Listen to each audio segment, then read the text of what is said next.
Olá! Para começar essa análise, vamos dar um mergulho nas famosas ondas do feminismo. Só que a história, na verdade, é bem mais profunda. Ela tá cheia de vozes que foram silenciadas por milênios. A ideia aqui é a gente descobrir quem são elas. Então, todo mundo já ouviu falar, né? As ondas do feminismo. É um termo super comum. Mas de onde será que ele veio exatamente?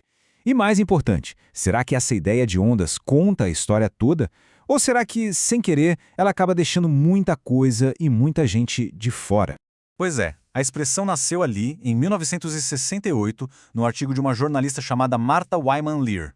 O que ela fez foi simples. Ela olhou para o ativismo da época dela e chamou de segunda onda. Para quê? Para diferenciar daquela primeira grande luta, a das sufragistas.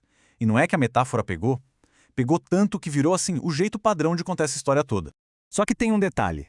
Essa narrativa original, ela tinha um recorte bem específico, sabe? O foco era quase todo nas ações de feministas brancas, de classe média, principalmente nos Estados Unidos e na Europa. E o resultado disso? Bom, isso acabou jogando para escanteio, invisibilizando mesmo a luta de muitas outras mulheres. Mulheres negras, mulheres da classe trabalhadora, a história delas ficou meio de lado. E é justamente aí que a gente entra na chamada primeira onda. A grande luta por um lugar no mundo público. Para se situar no tempo, estamos falando do finalzinho do século XIX até o começo do século XX. Foi uma época, assim, de uma organização em massa, sabe? Com manifestações gigantescas que literalmente tomaram as ruas, tanto na Europa quanto aqui nas Américas.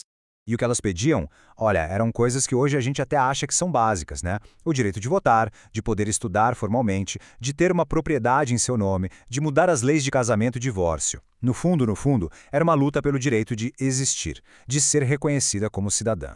E só para ter uma noção do tamanho desse movimento, pensa num número: 500 mil, meio milhão. Em 1908, foi essa a quantidade de mulheres que se juntaram lá no Hyde Park, em Londres, para exigir o direito ao voto. É, meio milhão de pessoas. Isso dá uma dimensão da força, da capacidade de mobilização que já existia naquela época. É impressionante. Ok, agora vamos avançar um pouco no tempo. A gente chega na segunda onda, que pegou essa batalha e levou para um campo totalmente novo. E tudo isso com um lema que, olha, redefiniu o jogo. O pessoal é político. Essa frase de uma ativista chamada Carol Hanisch é tipo a alma desse movimento. O que ela quer dizer? Basicamente que aquelas experiências de opressão que aconteciam dentro de casa ou no trabalho, sabe, aquelas coisas que pareciam problemas pessoais, individuais, não eram. Eram, na verdade, o reflexo de toda uma estrutura de poder. E com essa ideia na mesa, a pauta feminista simplesmente explodiu. A luta agora ia muito além. Passou a incluir direitos reprodutivos, igualdade de salário, o combate à violência doméstica e, o que é fundamental, começou a se conectar de vez com outras lutas, como a pauta antirracista e a luta por direitos LGBTQI.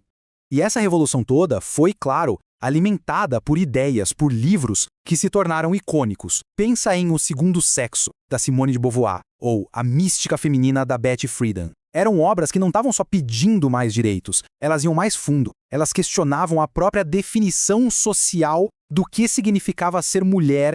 E isso tudo nos joga direto para as ondas mais recentes. As ondas que levaram o feminismo para um mundo digital e para um lugar de desconstrução de identidades fixas.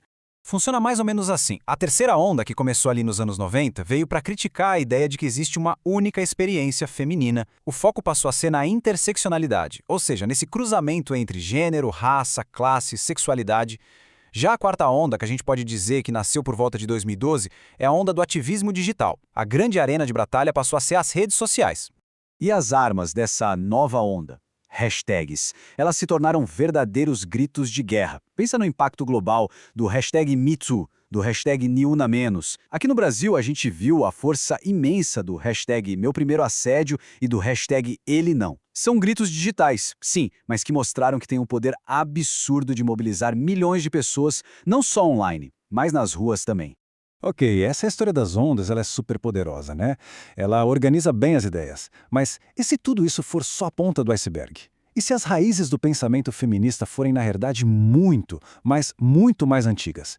E se a luta por igualdade não tiver começado lá no século XIX, com o direito ao voto?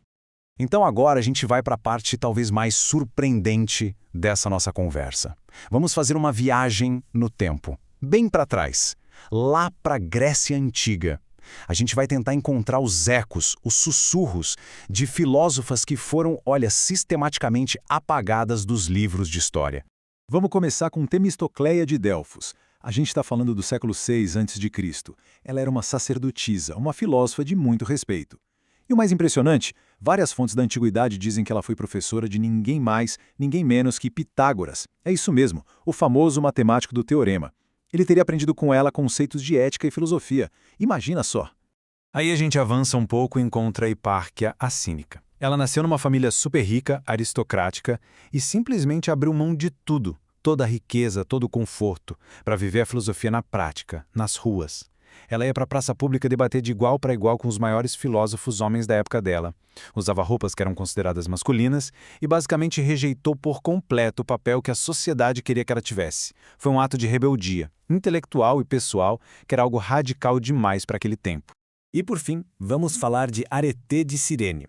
Quando o pai dela morreu, que também era um filósofo importante, ela não só herdou a escola filosófica dele, como ela liderou essa escola por mais de 30 anos. Ela escreveu dezenas de livros, ensinou filosofia para centenas de alunos e garantiu que toda uma corrente de pensamento continuasse viva. Areté não foi só uma filósofa. Ela foi uma líder intelectual, uma formadora de opinião que moldou uma geração inteira de novos pensadores. Então, acho que o ponto principal aqui é o seguinte: a história do feminismo não é só essa sequência de ondas que a gente aprendeu. É mais como um oceano, sabe?